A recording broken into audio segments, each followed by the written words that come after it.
Welcome to John Lewis 3D Learning. In this presentation, we are going to see acids, bases and salts. The topic is chemical properties of bases. Okay, first of all, let's see what are the various chemical properties we have in our syllabus. First one, reaction of bases with carbon dioxide. Second thing, with acids, they undergo neutralization reactions. And third one, with heavy metallic salts. So like copper salts, iron salts and zinc salts, how bases react. And the fourth one is with ammonium salts. So these are the four properties we are going to study in detail right now. So let us take the first property with carbon dioxide. How do they react? So when any strong alkali react with carbon dioxide, so the metal carbonate will form and water along with water. So here carbonate means what? Metal carbonate. So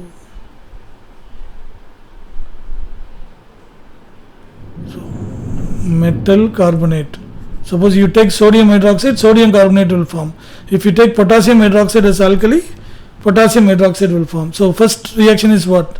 Sodium hydroxide plus carbon dioxide. Therefore what will you get? What carbonate you will get? Sodium carbonate plus water you will get. And second one, potassium hydroxide plus carbon dioxide. Therefore what will you get? Potassium carbonate and water. So now how to get the formula? Sodium hydroxide, how you got the formula?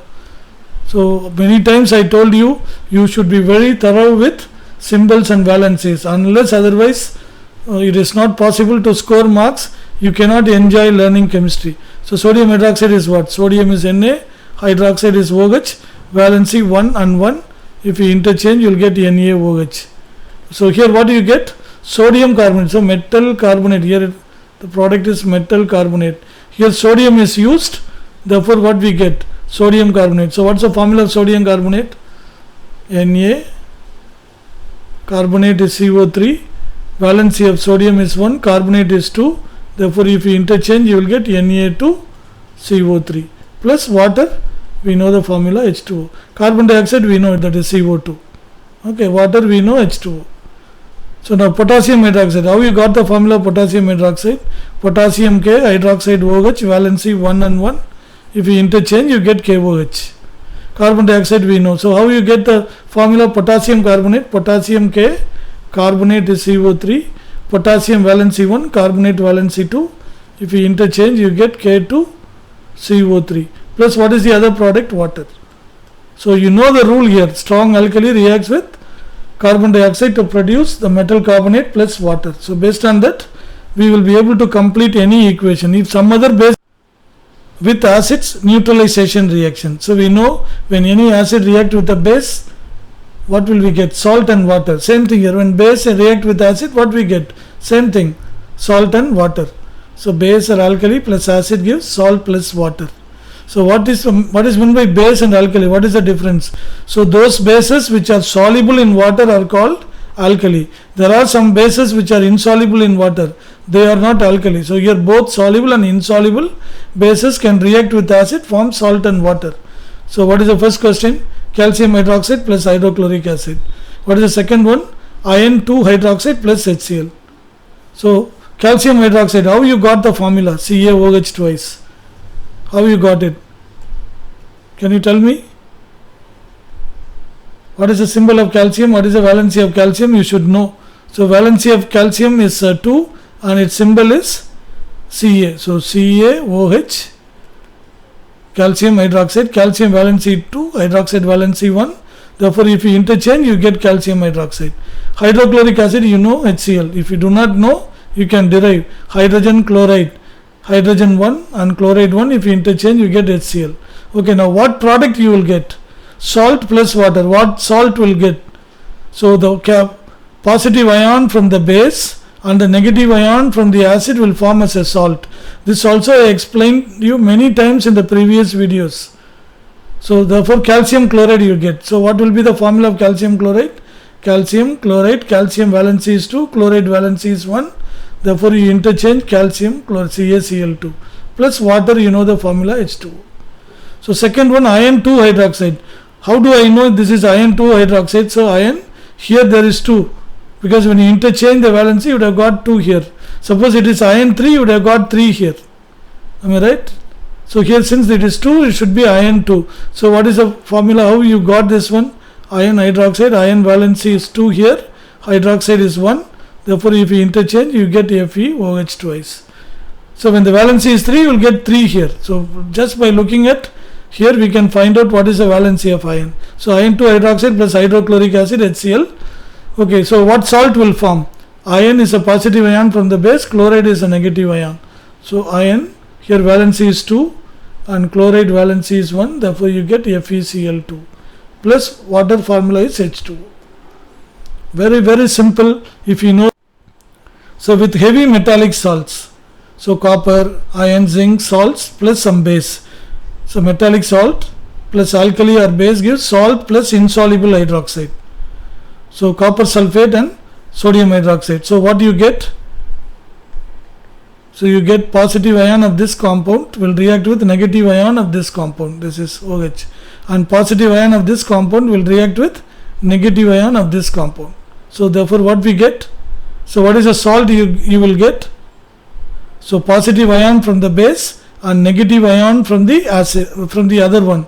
You will get the salt. Therefore the salt is sodium sulfate.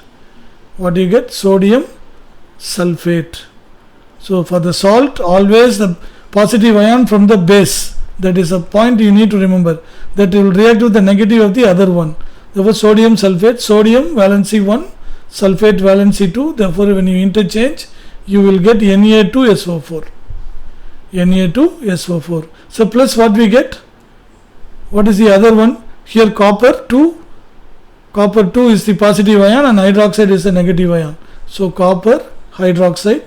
So copper 2, hydroxide 1. If you interchange, you get CuOH twice. So this is insoluble in water. That is why insoluble hydroxide. So therefore this is a precipitate. So you will get a precipitate. So copper hydroxide is pale blue in color. So what is the color of this one? So this is pale blue. So this also may be asked in one more question. What is the color of copper 2 hydroxide? Pale blue, light blue. That's it. Okay, now what is the next equation we see? Zinc sulfate plus sodium hydroxide. Again what you get? Salt. How you get? What salt you get? Again the same thing. Positive ion from the base. Sodium hydroxide is the base. And the negative ion from the other one. Therefore sodium and sulfate, sodium sulfate. Just now we have seen how to derive the formula of sodium sulfate. Na2SO4. So what is the other one? Here zinc is positive and hydroxide is negative. Therefore we get zinc hydroxide. Zinc hydroxide, zinc valency 2, hydroxide 1. If you interchange, you get ZnOH twice. So that is also insoluble in water. So this is gelatinous white precipitate. Gelatinous means that will be looking like mirror white. So that is what is known as gelatinous white. This white will not be very thick. So it will be like a glass, mirror, glass mirror. Okay, gelatinous white. So what is the color of the zinc hydroxide? Gelatinous white. What is the color of copper 2 hydroxide? Pale blue. So what is the last one? Iron 2 sulfate plus sodium hydroxide. So what salt you get? Positive ion from the base. Sodium hydroxide is the base, therefore sodium, and this is sulfate. So you will get sodium sulfate. Already we have learned how to derive the formula. Plus what you get? Here the positive ion is iron. So what is the positive ion is iron 2 and hydroxide is a negative.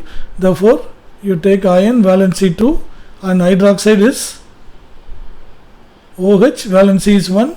If we interchange, what we get? FeOH twice. So this is also insoluble.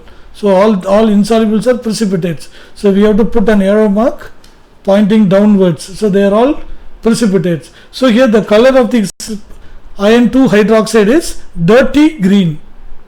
So this will be dirty green. Okay, so this is how the products are formed, and this is how the colors are formed, and why this color formed due to the formation of these insoluble hydroxides. So many questions can be asked based on this in so many different ways. Okay, so let us move on to the last property. Hope you understood this very clearly. So with ammonium salts, so ammonium salts plus alkali. Alkali means what? The base is soluble in water. That gives salt plus water plus ammonia. So if you remember this rule, and you can easily get the answer yourself. So here ammonium salt plus alkali. So what is that alkali? Sodium hydroxide. So what salt will form? Positive ion from the base. So here, so what is that positive ion from the base? Sodium. So this is positive and this is negative. Chloride is negative. Therefore the salt will be sodium chloride. Valency 1 and 1. Therefore if you interchange, you will get NaCl plus water. So what is the formula for water? H2O. Plus ammonia. What is the formula for ammonia? NH3. That's all. Simply we can. So this ammonium, see how that water and ammonia formed this. So what is the other product you expect? So the other product what you expect here is ammonium. This is positive and here it is hydroxide. So ammonium hydroxide will form. So NH4OH will form. So this ammonium hydroxide is unstable.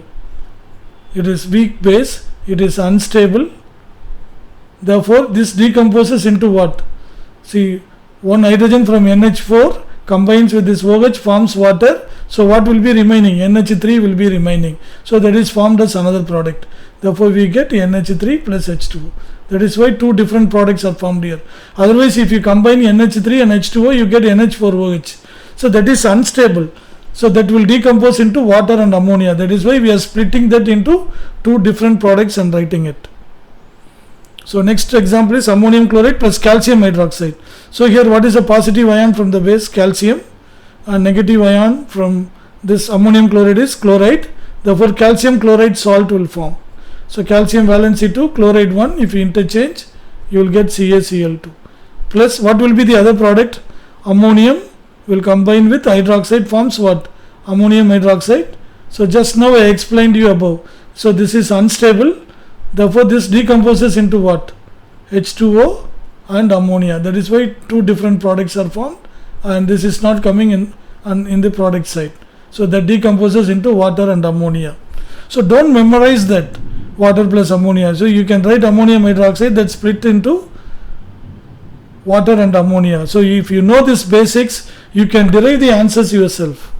So that's the beauty of learning chemistry very basically with strong fundamentals. You will learn to think how we can arrive at the answer ourselves. So this has been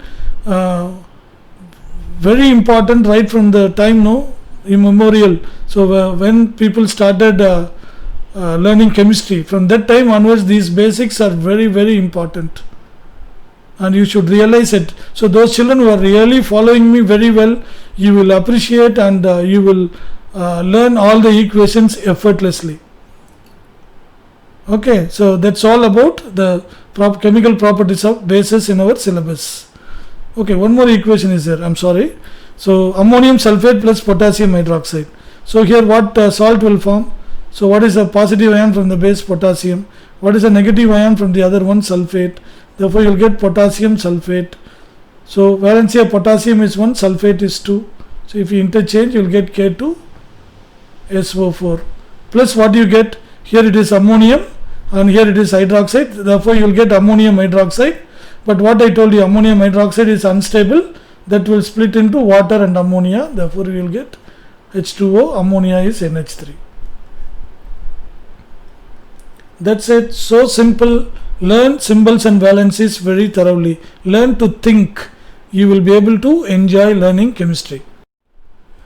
Okay, hope you enjoyed learning with me. If you like it, please click the like button and share it with your friends.